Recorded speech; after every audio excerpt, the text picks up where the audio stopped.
Hello Georgetown, I'm Beverly Enos and you are watching Spotlight Georgetown. You can find us Fridays, Saturdays, and Sundays, 8 a.m. and 8 p.m. This is part of the cable process in Georgetown. It's your cable TV station. So if you would like to become part of it, you can learn how to run a camera, you can learn how to do some editing.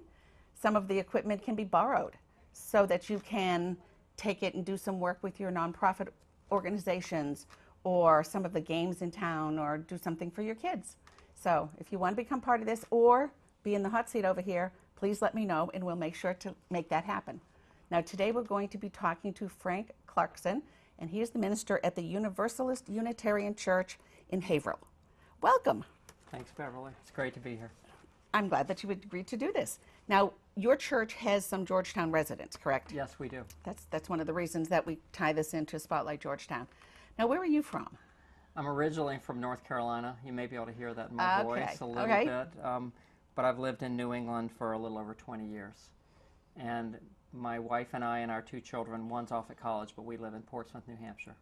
So that's not that far from Haverhill. No. It's a pretty easy. It's an easy drive. It's a pretty easy drive. Yeah. Tell us a little bit about your early life, growing up and schools that you went to and things like that. I grew up in Charlotte, which is the largest city in North Carolina. And it's so pretty. It's a lovely city. It felt more like a large town or a small city when I was growing up there, because it did grow a lot over my life there. I went to the public schools there. My dad was a lawyer, and I thought, for some reason, maybe because I wasn't very creative, that I was going to do exactly what he did and go off to law school. So I went to the University of North Carolina, was an English major, and only probably near the end of my junior year did I realize I wasn't interested in the law, and I'd gotten interested in photography and journalism. So I took a job right out of college as a photographer at a small town newspaper in the eastern. That's a huge difference of where you were aiming and where you went. Right. I think my aiming wasn't very serious. I just thought, well, I'll probably do that. And once I thought about it more seriously, I thought that wasn't where I wanted to go in my life. And photography had really grabbed my interest. And so I landed a job at a small town newspaper in North Carolina, did that for about a year, and then decided to move to Washington, D.C., which was another fairly significant change, but lived there for a number of years and worked for a while as an assistant to a commercial photographer, and then started my own business doing that. Pictures of people, mostly for corporate brochures and magazines. So how did the change come about to become a minister? Well, I'd moved to New Hampshire. My wife and I actually met in Maine, and that's probably a long story, but that kind of explains how we ended up moving to New Hampshire in 1990. And I was there. I had a good life. We had two children. I was doing photography. But as I approached, it may have been my version of a midlife crisis. My wife would joke that, rather than getting a car, I went off to divinity school. Okay. Yeah, it's not as racy as some, but... It's not quite a Corvette, but no, okay. not by no means. But as I was closing in on 40, I just started asking myself, is this what I'm supposed to be doing with my days and my life? And more the answer was no. It was this great life that I had, but it just more and more didn't feel like what I was supposed to be doing, or I felt like there was something else calling at me. I'd gotten really involved in our church in Portsmouth. I'd never wanted to be a minister. I remember a friend of mine, when I was a kid, his dad was the minister at our church, and I thought I wouldn't want to be a minister's kid. So I ended up doing that to mine. But I felt this strong call to go off to divinity school, so I did. And it was great. I never knew that I would love it as much as I do. And how did you come to find this particular style church? Well, I grew up in the Episcopal Church. Okay. And it was actually through my wife I found my way to the Unitarian Universalist congregation in Portsmouth. And there was something about that church, and I believe about Unitarian Universalism in general, that invited me to ask whatever questions, whatever spiritual or religious questions I wanted and needed to ask. And so I found myself reading a lot of books and having conversations with my minister, and it set me on this spiritual search that ended up, one time the minister was going out of town and asked me if I would preach. They gave me more than a week's notice, but and I did that and several people said, wow, you must have missed your calling because you seem to have some ability at this. And that got me thinking. And before I knew it, I was heading off to divinity school. Now, the Unitarian Universalist Church is a little bit different than a lot of other Right, churches, right. than most other churches. Yep. What sets it apart from other churches? Probably the main thing is that we don't have a creed or a unified statement of belief that says, this is what you believe if you belong here. And we come out of we have this long, funny name because we come out of these two different traditions, which are both at the liberal end of the Protestant spectrum. Both the Unitarians and the Universalists were always, for whatever historical reason, reluctant to create a definition of the faith that would have some people in and some people out. So that meant we're kind of this many paths approach. And the two combined because they were two relatively small denominations who had a lot in common. from what my daughter goes to one of the churches, from what I've seen there, you could have been brought up Protestant, Catholic, you could believe anything within any faith and still be welcome in your church. Pretty much. There are certain things that we would say you may not fit here, but we do try to have throw the doors open as wide as we can. I think the danger of that, it can sometimes be, well, if you try to believe everything, you don't actually believe anything. And so at times I've worked with our youth, and we have a program for our youth called Coming of Age, which is our version of either a bar mitzvah or bat mitzvah or confirmation. And what we do is we work with them to articulate what it is they believe or what they give their heart to at any point in time. And inevitably, our teenagers are saying, well, I don't believe this and I don't believe that. And I think that's the first step sometimes, but I say to them, it's easy to say what you don't believe. It's a lot harder to say, well, what do I affirm? What do I really give my heart to?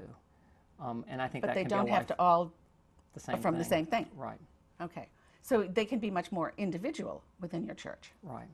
Which makes it, in some ways, a lot more welcoming than some of the specific other religions. We think so. And then the challenge is to be able to name and claim your own beliefs and perspectives and still make room for other people with theirs and be together in that difference, which I think most of the time we do pretty well. And be accepting of that. Right. Which can be difficult. Yeah. You have a meditation chapel, and you have something that you offer called mindful meditation practice. What is that? Well, there's a person in our congregation who would say her primary spiritual practice is Buddhist meditation. And she's gone off to places in Vermont and other places in Western Mass where she does with other people several days silent retreats, sitting in meditation. And she wanted to bring some of that to our church, and we had this room that at one point in time was the nursery for the littlest kids, and then we moved that somewhere else, and then it was a storage room for a year, and that was a waste, and so we decided to make it into a little chapel, and just a kind of quiet, meditative space where people will gather for different kinds of prayer or meditation. And so the kind that she's leading tends to be a particular Buddhist style where sometimes there's a talk given, but usually it's a guided meditation. And that goes right along with people can believe many different things within your church. Right, exactly. Now, from your website, I read something. It says, we embrace mystery and are respectful of other faiths and belief systems. And that's basically what we've been talking about, is the respect. I believe we're at this, I love being a minister at this point in time in human history and in our country's history, because I think we're at this really interesting time where religion is both unfolding and exploding in some ways, and in some ways kind of falling apart. And so it's, who knows where organized religion is going to be a generation from now. And I think we're in a process of religions having to kind of reshape themselves. And something I say, we host a AA group, as a lot of churches do, in our basement. And sometimes I say to our people is that sometimes groups like AA, I think, have actually done a better job at meeting people where they are than organized religion has. And I'm not saying that we're going to start looking like a 12-step group, but I think churches need to be more responsive. Too oftentimes churches are concerned about what's happening with their own institution and within the walls of the church, and not looking to what do people in the community actually need. If you had known what I was going to ask next, that would be a perfect segue. The other thing I read was on your website, we acknowledge our role as citizens. We participate in community service and advocate for those in need. Yeah. And what does that mean for your church? Well, we have a few regular things we do. We host something called community meals that twice a month we feed hungry people who come to our door.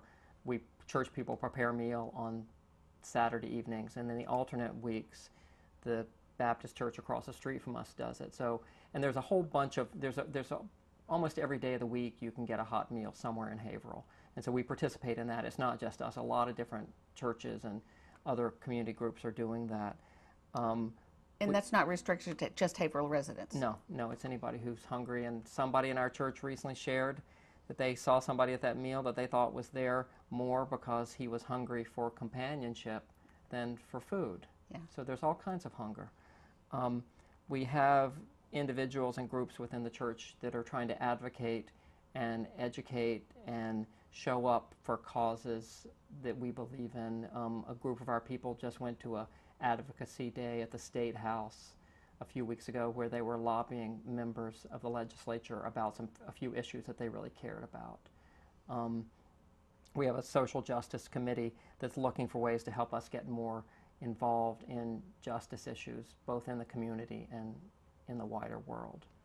You also have, now these are different opportunities that might be offered to Georgetown residents as well as anybody Sure. else.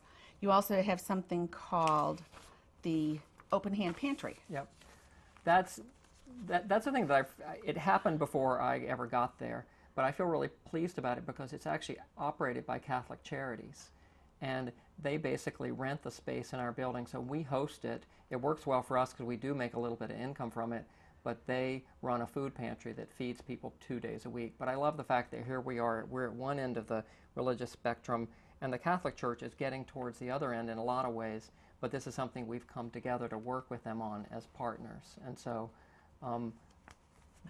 interfaith work is something I really care about, and I've been part of the Haverhill Interfaith Clergy Association. And when I came to town, got asked to lead it for a few years, primarily because other people, they needed somebody to do it, and I was really pleased to do that. But it's been great to work with my clergy colleagues from all different traditions on things that we care about and hopefully trying to make a little bit of a difference. You also have a drop-in center? Yep. And that's for? Well, that's another kind of partnership. We don't actually run that either. We host it. It's run by the Haverhill Community Action Program, and it's 5 mornings a week until noon, and it's for mostly homeless people and indigent people and people in need in Haverhill who, particularly in the wintertime, need a warm place to come and be and get some food. It also occasionally offers medical screening and job placement services and things like that. They do a great job. Now, as part of this church, what is your favorite part about being the minister for this particular church? I love being the minister on Sunday morning. I love the community gathering. There's a passage I like, I wish these were my words, but they're not, by someone who I like who writes about religion named, her name's going to escape me now, maybe I'll think of it. But she quotes a pastor who says, I don't know why people show up on Sunday morning, and I have no right to know why they show up. I'm just grateful they do, and together we worship God. And I just love the community gathering. A lot of Sundays, there's somebody who's there for the first time. I love us being there and being open to the presence of God, or whether you want to call God mystery or the Holy or the Spirit. And there's something happened, as Jesus says, when 2 or 3 are gathered together, I will be in the midst of you. And I sense that when we gather together. Now, as I said, my daughter goes to one of the churches in Concord, New Hampshire. Yep. And it's different than other churches as far as what happens on Sunday morning, the process. Quite often there's music, they do sharing time. Do all of the churches do the same thing? It really varies, and this happens in some other traditions too, but it kind of varies from one church to another.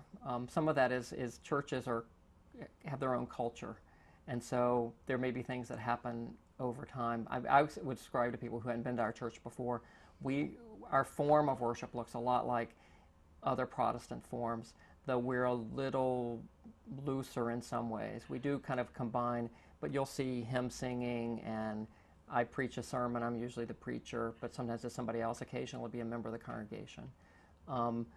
And we have a choir that sings, and sometimes, and we do have a praise band that occasionally does stuff, so we have kind of a range of music. Do you ask if there are any new people there to stand and introduce themselves, or? We don't usually. We welcome them, and one of the things we do that's kind of fun, like we talk about doing that, but I feel like I'm somebody who tends to be introverted myself. So I didn't stand up. So I think surprisingly. So I think I don't want to put people that much on the spot. But one thing we do that I really love is we have these coffee mugs that have some things about them, all printed on them about our tradition, and we say to them, if you come to coffee hour, we want you to take one because we'll know that you're new here and we'll welcome you, but it's also our gift to you. You can take it home and remember us by it. That's my daughter's church did too. Oh, neat. So the newcomers have a different mug than Right. everybody else. Right. The other thing I say to them So is, someone comes up and speaks to you right away, and they're very, very open and pleasant. hopefully. Yeah. Yeah. Oh, yeah, they Right. were. And the other thing I say to people is the good thing about taking those mugs too is they hold more coffee or tea than the little cups that everybody else gets. So where do you see your church, how do you see your church evolving Yeah. in the next decade or two? What I hope, my sense of people who are coming to us, people are coming to church for a lot of different things. Some people are looking for that human connection, wanting to be part of something larger than they are. But my sense is that most people coming to us are coming because they're hungry for something that they're not finding in everyday culture. And what I would call a spiritual hunger or a longing for the presence of the holy or something more. And so what I hope that we will really do is help people to both identify and be able to name and understand that hunger, and then find ways to start having it met, to feed it. And I'm really excited, we're starting in the fall. We've been doing this all along, but a more organized and intensive program of different offerings for adults, whether it's Bible study or group spiritual direction or a film series or book discussions and things like that, but different ways for people to engage their own spiritual quests, both individually and with others. So the interaction is a part of it. Yeah. Now, where is the church located? We need to get that in there. Right. We're just kind of up, if you know where Main Street in Haverhill is, where it crosses the Merrimack River. If you're going towards the east on Main Street 125, you go up the hill, and 110 branches off to the right. That's Canosa Avenue. Yep. If you take that branch, we're immediately on the right. Okay, so that's nice and easy to find. Yep. And you have a website? We do. It's uuhaverhill.org. Okay, and the UU is the Universalist Unitarian. Yes. It's just much shorter and much easier to, It is, to say. yeah. One of the times that I spoke to you on the phone, you said the UU Church. And I thought that was just a nice way. It sounds very friendly, and it is much easier to say than... That long name is really Yes. clunky. So if you would like to leave the people in Georgetown with any kind of a message, what would it be?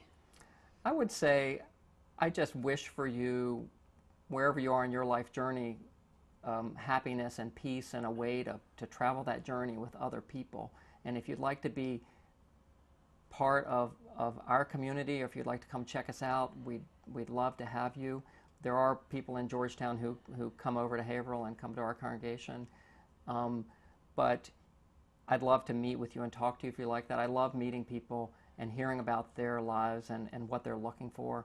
And I won't try to, rope somebody in if it doesn't feel like the right place. Sometimes somebody will tell me their story and I'll say, this church over here may be a good place for you, because my job is really just to help people as much as I can on their spiritual journeys and where they're trying and wanting and needing to go. So if we can be part of that, that's great. Well, thank you very much. I have thoroughly enjoyed this, and I hope you enjoy your church and all the people that are in it. We'd like to thank you very much for being here. I love being here. Thank you very much. I'm Beverly Enos. This is Spotlight Georgetown. Don't forget, Fridays, Saturdays, and Sundays, 8 a.m. and 8 p.m. Thank you for joining us. Bye for now.